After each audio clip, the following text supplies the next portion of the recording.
전정은 전반적으로 잘 하셨지만은 약간 미진한 부분이 일부 보입니다. 홍로 같은 품종은 꽃이 빨리 피기 때문에 이제 냉해가 만약에 왔을 때, 특히 이제 홍로를 비롯한 시나노 골드 이런 중생종 품종들은 꽃 피는 기간이 길어지고 그다음에 냉해가 심하게 오면 심하게 올수록 중심과 과경이 어떻게 되죠? 짧아지죠. 예, 이제 짧아집니다. 예. 중심과 과경이 짧아져서 착과 위치가 나쁘게 되면 상품성이 떨어지는 그런 과일들이 많이 발생하게 됩니다. 뭐 어느 정도 이렇게 길이를 형성하고 있는 이런 결과지라면 크게 문제가 되지는 않을 겁니다. 그러나 보시면 여기 보시는 것처럼 여기 지금 단과지, 최단과지를 위쪽에다 두고 지금 전정을 하셨어요. 그런데 이 결과지 전체적으로 보면은 상당히 끝쪽에 상당히 좋은 꽃눈이 있었을 걸로 이렇게 보이거든요. 근데 특히 홍로는 중심과 과경이 측과보다는 짧게 형성되는 경우가 상당히 많이 있습니다. 그러다 보면은 이렇게 위쪽으로 꽃을 두고 전정을 하게 되면 이 과일은 뭐 상품성, 흠집도 많이 발생이 될 수 있고, 그 다음에 착색 관리하는데도 어려움을 겪을 수가 있습니다. 그래서 이런 부분들은 뭐 이 결과지 같은 경우는 이 꽃 딱 하나 있거든요. 그래서 아마 금년에는 이 결과지에는 과일을 착과시키기가 좀 어렵지 않을까. 만약에 여기에 꽃이 이런 단과지들이 두세 개 있다면은 가급적이면 옆으로 달린 거나 아래쪽으로 달린 꽃을 남겨놓고 조금 더 손질을 해 주시는 것이 상품성을 더 올릴 수 있는 그런 관리가 될 수 있습니다. 그래서 그런 부분들은 조금만 더 보완을 해 주시기 바랍니다. 그리고 이제 보시면은 측지 바깥쪽에 자, 사실 이런 측지들은 어떻게 보면은 영구성을 띠는 측지들이거든요. 영구성을 띠는 측지들인데 안쪽에 결과지들이 충분히 배치가 되어 있습니다. 그렇죠.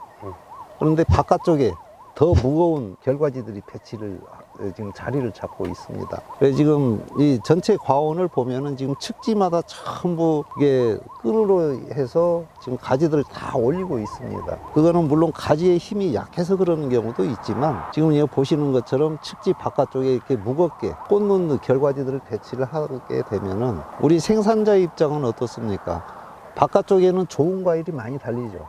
햇볕을 많이 일조량이 좋으니까. 그러다 보면 여기에 과일을 많이 달아서 측지 끝이 땅을 보게 되죠.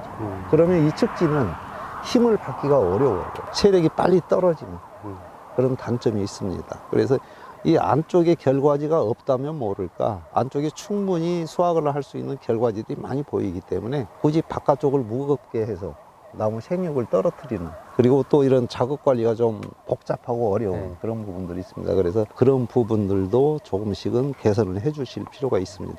자, 이 측지 같은 경우는 과일 2개에서 3개, 뭐 욕심을 부린다면 4개까지는 가능합니다. 이 안쪽에 충분히 형성이 돼 있어요. 근데 이 바깥쪽에 그대로 두면은 일단 적과할 수 있는 일거리가 많아지죠.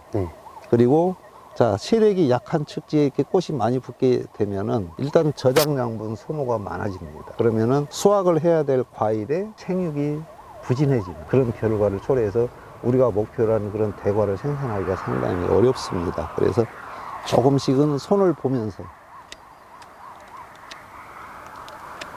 자, 이 정도만 해도 벌써 여기에서 결과지가 하나, 둘, 셋, 넷, 다섯, 여섯, 일곱, 8개.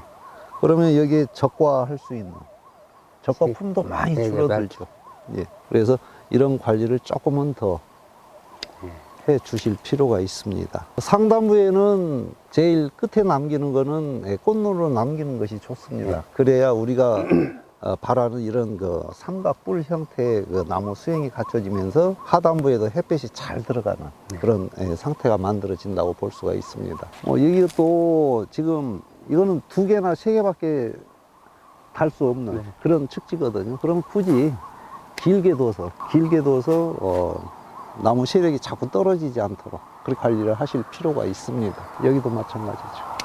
그래서 이런 부분들을 조금만 더 보완을 해 주신다면 아마 남아있는 꽃눈의 그 저장량은 훨씬 더 많이 전달이 되고, 그럼으로 인해서 조금 더 좋은 과일을 수확할 수 있는 그런 기틀이 마련이 되지 않나 이렇게 보고 있습니다. 그래서 이 부분은 좀 특별히 신경을 써서, 사실 지금 과원에서 특별히 하실 일이 그렇게 많지 않죠. 현재는.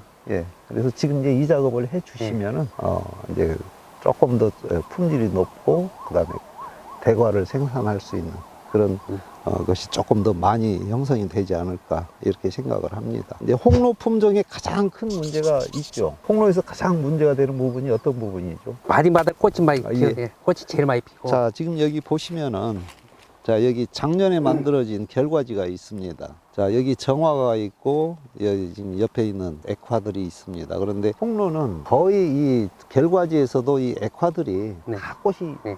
피죠.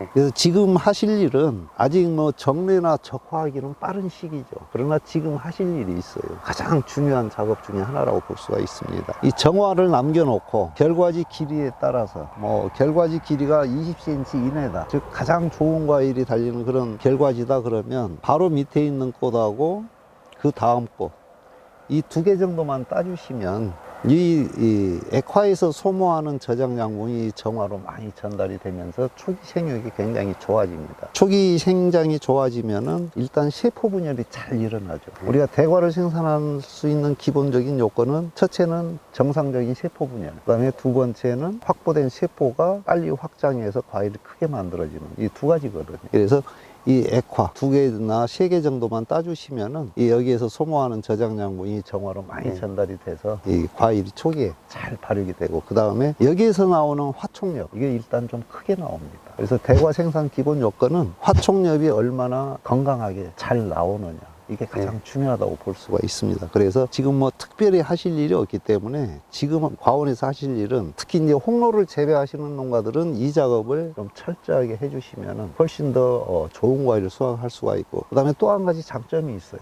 이렇게 해놓으면은 가을에 착색 관리할 적엽 작업이 줄어들어요. 이제 뭐 액화 피면서 잎이 발생이 되는 부분 때문에 이 적엽을 많이 해야 되거든요. 그러나 이제 우리가 특히 올해처럼 추석이 빠른 애는 적엽이 아마 다른 애보다는 훨씬 더 강하게 들어갈 겁니다. 그러면은 어느 정도 착색은 되겠지만 당도가 떨어지는 그런 내적인 품질이 저하되는 그런 요인이 될 수가 있어요. 그러나 일찍부터 이걸 해주면은 가을철에 착색 관리하기 위해서 잎을 좀 적게 따도 충분히 착색 관리를 하는데 큰 어려움이 없는 그런 상태가 될 수가 있습니다. 그래서 이 작업을 조금 꼼꼼하게 해주시기 바랍니다. 네, 알겠습니다. 예. 자, 여기 보시면은 지금 당과지가 지금 이 결과지에 지금 5개가 붙어 있습니다.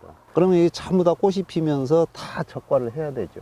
그래서 지금 하실 일은, 만약에 내가 이 결과지에서 과일을 몇 개를 수확을 하겠다 그리고 목표가 세워지면은, 자, 지금 여기 하나, 둘, 여기 뭐 약한 당과지 셋, 넷, 5, 여기 밑에 또 하나 있고요.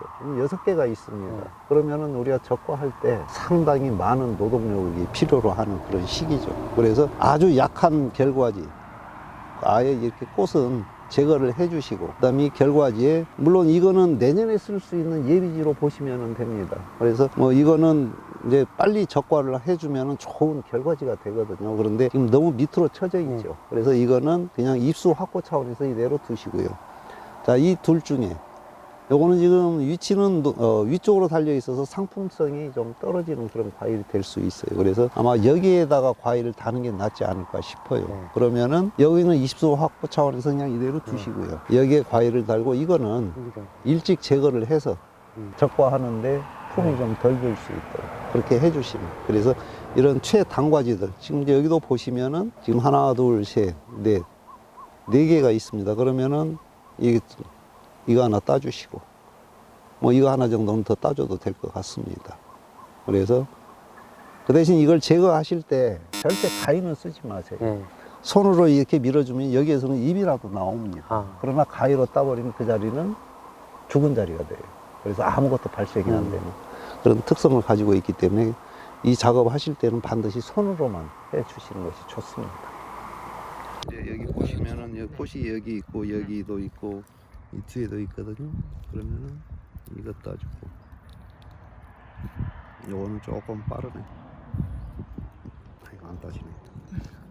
그리고 이거하고 지금 요 길이가 지금 20cm가 좀 넘거든요. 그럼 요거는 개수로 세지 말고 여기서부터 뭐 이 정도, 한 5에서 7cm 정도, 이 정도 따주시면은, 그러면 이렇게 하면 이 꽃이 빨리 이 잎이 크게 나와요. 이거는 필요 없는 거를 빼버리는 거예요? 요거 필요 없는 거. 여기는 이제 입수 차원, 확보 차원에서 필요하고, 이런 것들 필요 없는 꽃들이거든요.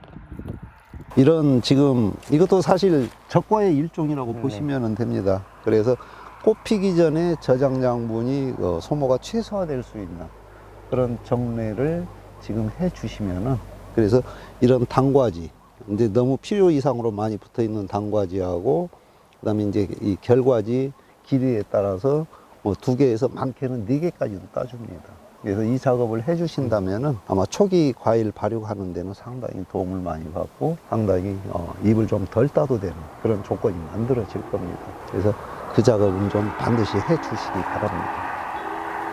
화상병이 발생이 되지 않은 이런 지역들도 지금 3가지 약재들이 지금 지원되고 있습니다. 상당히 바쁘지만은 이 화상병 방제 예방만큼은 우리가 조금 더 특별하게 신경 써서 해 주셔야 우리 사과 산업을 지킬 수 있는